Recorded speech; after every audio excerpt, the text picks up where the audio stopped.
Guys welcome back to my channel with Tanu. So आज हम बात करने वाले हैं यूपी एलटी ग्रेड वैकेंसी से रिलेटेड। तो यूपी एलटी ग्रेड बायोलॉजी की वैकेंसी की बात मैं करने वाली हूँ यहाँ पे, जो कि 2025 की है। तो एलटी ग्रेड मीन्स आप 9-10 को पढ़ा सकते हैं जीआईसी स्कूल्स में, जो भी स्कूल्स होते हैं राजकीय स्कूल उनमें। तो यहाँ पे आपकी एलिजिबिलिटी की अगर मैं बात करूँ, एग्जाम पैटर्न की बात करूँ, तो सबसे पहले एलिजिबिलिटी अगर आपने बीएड किया हुआ है और साथ ही साथ आपने बीएससी की हुई है विद जूलॉजी एंड बॉटनी, आपके तीनों साल में जूलॉजी बॉटनी रहना चाहिए। साथ ही साथ अगर आपका 2 साल में भी है zoology botany, then you are eligible for it also, कि आप उसके लिए एलिजिबल फिर भी रहोगे अगर आपने 2 साल भी मिनिमम जूलॉजी बॉटनी लिया हुआ है तो। बट अगर आपने नहीं लिया हुआ है तब आप इसके लिए एलिजिबल नहीं रहोगे। अगर मान लीजिए आपने माइक्रोबायोलॉजी ले लिया है या कोई और सब्जेक्ट ले लिया है, then you are not eligible for this post. ठीक है, तो आप दूसरी चीजें चेक कर लीजिए। तो यहाँ पे टोटल जो आपकी वैकेंसीज है बायोलॉजी के, तो बायोलॉजी मेल में है 185 वैकेंसीज एंड बायोलॉजी फीमेल्स में है 29 वैकेंसीज। ठीक है, तो अब हम बात कर लेते हैं एग्जाम पैटर्न की। तो एग्जाम पैटर्न, इसमें 2 एग्जाम्स होने वाले हैं। तो उससे टोटल इसमें 2 एग्जाम्स होंगे। एक होगा इसमें प्रीलिम्स एग्जामिनेशन, जो कि ऑब्जेक्टिव टाइप क्वेश्चंस आने वाले हैं, जैसे कि एमसीक्यू क्वेश्चन होते हैं वो वैसे क्वेश्चन आएंगे। और एक होगा आपका मेंस का एग्जाम, जो कि सब्जेक्टिव क्वेश्चन होगा, जिसमें आप जैसे आप बीएससी वगैरह में एग्जाम देने जाते हो तो वहां पे लिखते हो ना चीजें, तो सिमिलर पैटर्न वही होने वाला है। प्रीलिम्स एग्जाम आपका होने वाला है 300 मार्क्स का। तो एक क्वेश्चन आपका रहना है 2 नंबर वाले का, मतलब एक क्वेश्चन पे आपको 2 नंबर मिलेंगे। ठीक है, तो यहाँ पे जो टोटल क्वेश्चंस रहने वाले हैं वो रहने वाले हैं 150 क्वेश्चन। टोटल 150 क्वेश्चन से आपको 300 मार्क्स मिलेंगे उस पे, और आपको टाइमिंग भी मिलेगा, 2 आवर्स का टाइमिंग मिलेगी। तो 2 आवर्स में आपको सारे के सारे क्वेश्चन सॉल्व करने रहेंगे। अब इसमें पूछा क्या क्या जाएगा, तो 30 जनरल साइंस के क्वेश्चन रहेंगे, जो जनरल क्वेश्चन होते हैं। इसमें करंट अफेयर्स भी आता है, इसमें हिस्ट्री भी आता है, इसमें ज्योग्राफी भी आता है, इसमें सिविक्स भी आता है, मतलब पॉलिटी भी आती है, और साथ ही साथ इसमें मैथ्स भी आती है, जनरल साइंस के भी क्वेश्चन आते हैं। मतलब सारी की सारी चीजें आपकी रहने वाली है। 30 क्वेश्चन उसमें पूछे जाएंगे। साथ ही साथ यहाँ पे मेन जो रहने वाली है वो आपकी बायोलॉजी रहने वाली है, मीन्स जूलॉजी एंड बॉटनी दोनों मिला जुला करके आपसे क्वेश्चन पूछे जाएंगे। इसमें हो गया बायोटेक्नोलॉजी एंड एवरीथिंग, जो भी चीजें आपने 11th में पढ़ी है, बीएससी में पढ़ रही है, थोड़ा बहुत आपने एमएससी अगर किया हुआ है उसमें भी थोड़ा बहुत टच करके आपसे क्वेश्चन पूछे जाते हैं। तो बेसिक क्वेश्चन जो है, मतलब हाई लेवल तक के क्वेश्चन पूछे जाते हैं। तो टोटल ये 120 क्वेश्चन इसके रहने वाला है। तो ओवरऑल अगर देखा जाए तो 150 क्वेश्चन होने वाले हैं, जो कि आपको 2 घंटे में सॉल्व करने रहेंगे। साथ ही साथ इसमें निगेटिव मार्किंग भी रहने वाली है। एक क्वेश्चन पे आपकी 0.33 की निगेटिव मार्किंग रहेगी, मतलब 1/3 आपके उसमें निगेटिव मार्किंग में भी चला जाएगा। तो ये आपका है पहले पेपर का। अगर इसमें आप पास हो जाते हैं तब आप बैठेंगे दूसरे पेपर में। इसके आप पास हो गए तो अब दूसरे पेपर में आएंगे सब्जेक्टिव क्वेश्चंस आएंगे इसमें। तो टोटल सब्जेक्टिव क्वेश्चन की अगर मैं बात करूं तो टोटल इसमें 20 क्वेश्चंस आपसे पूछे जाएंगे। जैसा आप बीएससी एमएससी में जाते हो एग्जाम देने, सिमिलर पैटर्न वैसे ही रहने वाला है। इसमें शॉर्ट क्वेश्चंस रहेंगे और इसमें लॉन्ग क्वेश्चंस भी रहेंगे। तो अकॉर्डिंग टू मी इसमें कुछ क्वेश्चंस लगभग 8 क्वेश्चंस मिलने वाले हैं। इसमें 8 क्वेश्चंस आपको मिलेंगे और इसमें लगभग 10-15 क्वेश्चन या 12 क्वेश्चन कह सकते हैं, तो 12 क्वेश्चन इसमें आपको मिलेंगे शायद। तो यहाँ पे अगर हम टोटल बात करें तो यहाँ पे 80 मार्क्स का ये एग्जाम रहने वाला है। आई थिंक यहाँ पे 10 क्वेश्चन ही रहेंगे, बट ये 8 मार्क्स के रहने वाले हैं। ये भी 10 क्वेश्चन रहेंगे, ये भी 10 क्वेश्चन रहेंगे। तो यहाँ पे आपका 10 क्वेश्चन अगर शॉर्ट रहने वाला है तो शॉर्ट वाले क्वेश्चन में आपको 8 मार्क्स का एक क्वेश्चन रहेगा, तो टोटल 8 आपके हो जाते हैं 80 मार्क्स। ठीक है, साथ ही साथ अगर हम लॉन्ग आंसर्स की बात करें तो लॉन्ग आंसर्स में आपको मिलने वाले हैं 12 मार्क्स। एक क्वेश्चन पे आपको मिलेगा 12 मार्क्स। ठीक है, तो टोटल क्वेश्चन यहाँ पे 10 है, तो आपको टोटल मिलने वाले हैं 120 मार्क्स। तो यहाँ पे भी आपके हो जाते हैं कि ओवरऑल मार्क्स अगर देखा जाए तो काफी ज्यादा हो जा रहे हैं। ठीक है, तो इस तरीके से आपको पढ़ाई करनी है कि सब्जेक्टिव आप लिख सको। और यहाँ पे अगर वर्ड्स की बात करें तो यहाँ पे शॉर्ट क्वेश्चन जो होंगे वो आपके 125 वर्ड्स आपको मिनिमम इतने लिखने पड़ेंगे, और maximum it's up to you. ठीक है, तो आपको एंड इस वाले क्वेश्चन के लिए, लॉन्ग क्वेश्चन के लिए आपको 200 वर्ड्स लिखने पड़ेंगे, 200 वर्ड्स। ठीक है, मिनिमम 200 वर्ड्स आपको लिखने पड़ेंगे।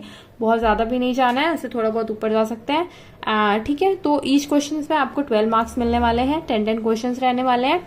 तो 20 क्वेश्चन टोटल सब्जेक्टिव क्वेश्चन 20 आएंगे। नेक्स्ट अगर बात करें कि शॉर्ट क्वेश्चंस किस टाइप के आते हैं, तो शॉर्ट क्वेश्चन जैसे कि फॉर एग्जांपल पूछा जाएगा तो एक्सप्लेन पॉलीजेनिक इनहेरिटेंस, तो इस पे आपको 150 वर्ड्स लिखने पड़ेंगे। इस शॉर्ट क्वेश्चन की बात है। नेक्स्ट है mention the steps of PCR. PCR मतलब क्या होता है, पॉलीमरेज चेन रिएक्शन।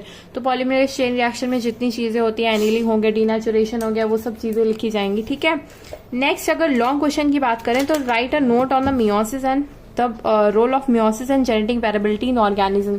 तो इसमें आपको पूरा मियोसिस समझाना पड़ेगा, किस तरीके से वेरिएबिलिटी होती है मियोसिस की, जो भी स्टेप्स होते हैं मियोसिस के, वो सारी चीजें आपको इसमें एक्सप्लेन करनी पड़ेंगी इन ब्रीफ, है ना। तो इस तरीके से आपको पूरा का पूरा अपने एग्जाम में फोकस करना है। अगर आपने सब्जेक्टिव में थोड़ा बहुत भी इधर से उधर कर दिया तो आपके मार्क्स काफी ज्यादा इसमें डिडक्ट हो जाएंगे। एंड जब आपकी फाइनल मेरिट बनेगी तो मेंस मार्क्स से ही बनने वाली है, तो मेंस के लिए भी आपको अच्छे से प्रिपेयर करना है, साथ ही साथ जब आप प्रीलिम्स की तैयारी कर रहे हो।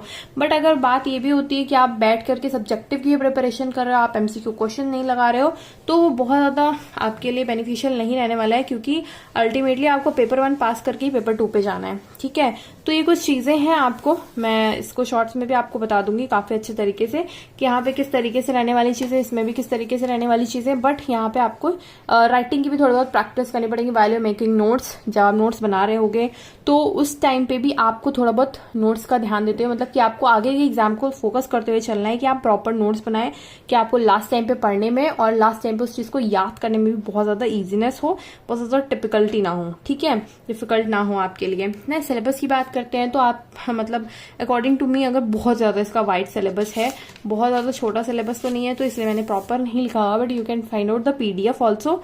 आप ऑनलाइन देख सकते हो इसका पीडीएफ वगैरह। ठीक है, मैं भी आपको दे दूंगी। नेक्स्ट यहाँ पे सिलेबस की अगर बात करें तो principle of the classification and concept of species, सब स्पीशीज, बायनॉमियल नॉमेनक्लेचर। तो ओवरऑल बात करें कि आपको क्या क्या चीजें देख लेनी है इस एग्जाम के लिए, तो आपको देख लेना है सबसे पहले एनसीईआरटी आपको गो थ्रू हो लेनी है। जो भी एनसीईआरटी आपके पास मतलब 11th-12th की होती है वो तो मैंडेटरी होती है, इससे आपका बेस क्लियर होता है। आफ्टर क्लियरिंग योर बेस, अगर आप भूल चुके हो तो 11th-12th पढ़ लो, रटा होना चाहिए आपको एकदम प्रॉपर से।